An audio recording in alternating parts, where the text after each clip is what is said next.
Hello everyone, welcome to our channel study and study. ये आपके one liner notes हैं जो कि पेडागोजी से रिलेटेड हैं, लैंग्वेज पेडागोजी से। आपके ये CTET, KVS, DSSS में आते हैं। मोस्ट इम्पॉर्टेंट क्वेश्चन है, तो आप इन्हें पढ़ना बिल्कुल भी ना भूलें एग्ज़ाम से पहले। चलिए स्टार्ट करते हैं। बच्चों की मौखिक अभिव्यक्ति का विकास करने के लिए सर्वाधिक कम, यहाँ पे ज़्यादा नहीं कम पूछा जा रहा है, कम महत्वपूर्ण व्याकरण आधारित तरीका है, क्योंकि हम बच्चों की मौखिक अभिव्यक्ति को व्याकरण से ठीक नहीं कर सकते हैं। हम उन्हें नहीं बता सकते कि तुम्हें आ के बाद में कैसे कौन सी मात्रा लगानी है। हम उनसे बोल के ही बता सकते हैं। मौखिक अभिव्यक्ति का विकास करना है तो बोल के होगा, व्याकरण से नहीं होगा। आशु भाषण, आशु भाषण वो भाषण होता है जिसका विषय हमें तुरंत ही बताया जाता है। आपने देखा होगा आशु कवि होते हैं। भाषा के 4 प्रमुख कौशल, ये सीक्वेंस से होते हैं: सुनना, बोलना, पढ़ना, लिखना। पहले हम सुनना शुरू करते हैं, फिर बोलना, फिर पढ़ना, उसके बाद में लिखना। बच्चों की मौखिक भाषा का सतत आकलन करने का सर्वाधिक अच्छा तरीका विभिन्न संदर्भों में बातचीत करना है। अगर आपको आकलन करना है कि मौखिक भाषा पे कैसा विकास हुआ है, तो इसका सर्वाधिक अच्छा तरीका यही है कि उनसे विभिन्न विषयों में बात करो, तो आपको पता चल जाएगा उनकी मौखिक भाषा का विकास कितना हुआ है। पढ़ने का प्रारंभ अर्थपूर्ण सामग्री से होना चाहिए। ऐसा नहीं है कि आपने बच्चों को पढ़ने के लिए कुछ भी दे दिया है, उनके यूज़ का नहीं है, पर वो पढ़े जा रहे हैं। स्टोरीज़ भी होनी चाहिए, तो ऐसी होनी चाहिए कि उनमें मज़ा भी आए और थोड़ा सा मोरल भी हो। लिखने से पहले आवश्यक है लेखन की जिज्ञासा उत्पन्न करना। बच्चों को मन ही नहीं है, बच्चों को पता ही नहीं है हम क्यों लिख रहे हैं, क्या कर रहे हैं, तो वो बिल्कुल भी नहीं पढ़ेंगे। इसीलिए उनके लिखने से पहले लेखन की जिज्ञासा को उत्पन्न करना बहुत ज़रूरी है। बच्चों के लेखन विधि कौशल का आकलन करने का तरीका अपने अनुभवों को लिखना है।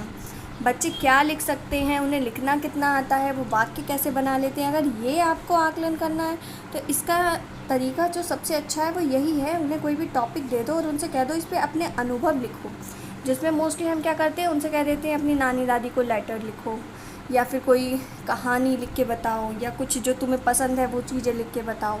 भाषा का अभिव्यक्तात्मक कौशल होता है बोलना और लिखना, जिसमें हम कुछ बताते हैं, तो वो कैसे हम बोल के बताते हैं या लिख के बताते हैं। भाषा का ग्रहणात्मक कौशल सुनना या पढ़ना होता है, तो इसमें क्या होता है, हम सुन सकते हैं और पढ़ सकते हैं।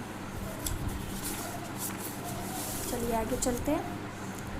बातचीत के माध्यम से भाषा सीखने का महत्व है कि बच्चे भाषा का प्रयोग विभिन्न उद्देश्यों के लिए कर सकते हैं। बातचीत के माध्यम से बच्चों ने जब भाषा सीखी तो उनका सबसे अच्छा उद्देश्य यही होता है कि वो विभिन्न प्रयोगों से भाषा सीख सकते हैं। प्राथमिक स्तर के बच्चों के लिए कविताएं लयपूर्ण हों। बच्चों के लिए कविताएं बिल्कुल लय होनी चाहिए, तुक वाले शब्द होने चाहिए, छोटी होनी चाहिए, क्योंकि बच्चों के लिए जो बड़ी बड़ी पोएम्स होती हैं वो उनके किसी भी काम की नहीं है। कहानी को बार बार नहीं दोहराना चाहिए। कहानी को अगर आप बार बार दोहरा रहे हैं, एक ही कहानी के शब्दों को बार बार दोहरा रहे हैं, या बार बार एक ही कहानी को बार बार सुना रहे हैं, तो उसे बिल्कुल भी नहीं करना चाहिए, क्योंकि बच्चे इससे बोर हो जाते हैं और उनका पढ़ने का इंटरेस्ट ख़त्म हो जाता है। पढ़ने की प्रक्रिया में सर्वाधिक महत्वपूर्ण अर्थ होता है। जब हम कुछ पढ़ रहे हैं तो उसमें सबसे महत्वपूर्ण होता है अर्थ, कि हम पढ़ के क्या समझ रहे हैं। भाषा कौशल का महत्वपूर्ण अंग वाचन या बोलना है। जब हम बोलेंगे ही नहीं तो हमें भाषा कौशल का विकास ही नहीं होगा। मौखिक अभिव्यक्ति का विकास करने की दृष्टि से महत्वपूर्ण गतिविधि कहानी सुनकर उसे अपनी भाषा में कहना है। बच्चों को कोई भी कहानी सुनाएं और फिर उनसे कहें कि तुम्हें क्या समझ में आया, इसे तुम अपनी भाषा में बताओ, तो बच्चे अपनी मौखिक अभिव्यक्ति कर सकेंगे। ये हमें समझ में आएगा कि उन्हें कितना समझ में आया, कितना नहीं समझ में आया। प्राथमिक स्तर पर बच्चों की स्वाभाविक मौखिक अभिव्यक्ति में सबसे कम महत्वपूर्ण उच्चारण की शुद्धता है। सबसे कम महत्वपूर्ण जो होगा वो उच्चारण की शुद्धता होगा, क्योंकि हम प्राथमिक स्तर पर बच्चों को सिर्फ बोलना सिखाते हैं। हम ये नहीं देखते हैं कि वो कैसे बोल रहे हैं, क्या बोल रहे हैं, गलत बोल रहे हैं, सही बोल रहे हैं। हम सिर्फ उन्हें बोलने के लिए मोटिवेट करते हैं, जिससे कि वो बोलें, उनकी भाषा का विकास हो। बाद में जो उनके उच्चारण में त्रुटियाँ होती हैं, ये हम आगे की क्लास में ठीक करते हैं। प्राथमिक स्तर पर स्वानुभवों को अपने शब्दों में वर्णित करना लेखन का मुख्य कार्य है। यही जैसा मैंने आपको बताया था कि जब वो अपने बारे में, अपने जो उनके अनुभव हैं किसी चीज़ को लेके, वो जब लिखते हैं तो उनका लेखन अच्छा होता है। बच्चे अपने बोलचाल की भाषा का अनुभव सदा परिवार से प्राप्त करते हैं। वो जो भी बोलते हैं, कैसे बोलना है, उसकी भाषा उन्हें अपने आस पड़ोस या परिवार से ही पता चलती है। व्यक्तिगत पाठन को प्रोत्साहित करना चाहिए। व्यक्तिगत पाठन में क्या होता है कि जब व्यक्ति खुद से पढ़ता है तो वो ज़्यादा समझता है, समूह में वो कम समझता है। दृष्टिबाधित बच्चों को भाषा सिखाते समय अधिक से अधिक मौखिक भाषा का प्रयोग करना चाहिए। नॉर्मल सी बात है, जिसे देखने में दिक्कत है, दृष्टिबाधित बच्चे हैं, उन्हें के लिए आप ज़्यादा से ज़्यादा मौखिक भाषा का प्रयोग करके समझाएंगे, जिससे कि उन्हें बोलने में, सुनने में आ जाए और वो समझ सकें। अर्थग्रहण के कौशल के विकास के लिए मौन वाचन अधिक उपयोगी होता है।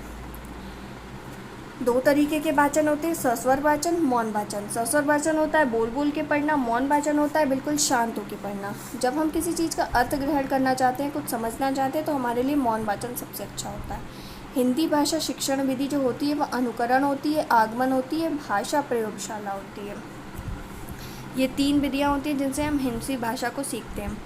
भाषा शिक्षण के उपागम, पाठ, ससर्ग, रचना शिक्षण। हिंदी भाषा शिक्षण का एक मुख्य उद्देश्य भाषा का ज्ञान देना है।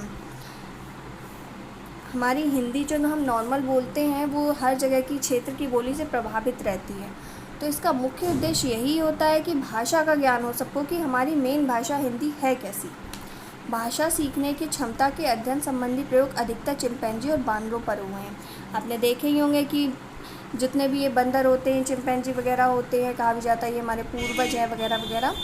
तो इसीलिए जितने भी भाषा सीखने के संबंधित जितने भी अध्ययन प्रयोग होते हैं, ये चिंपैंजी और बानर पे होते हैं कि हमारी भाषा को कितना समझते हैं, क्या उस पर रिएक्ट करते हैं। भाषा सापेक्षता का सिद्धांत भाषा का विचारों पर गहरा प्रभाव करता है, ये भाषा सापेक्षता का सिद्धांत है।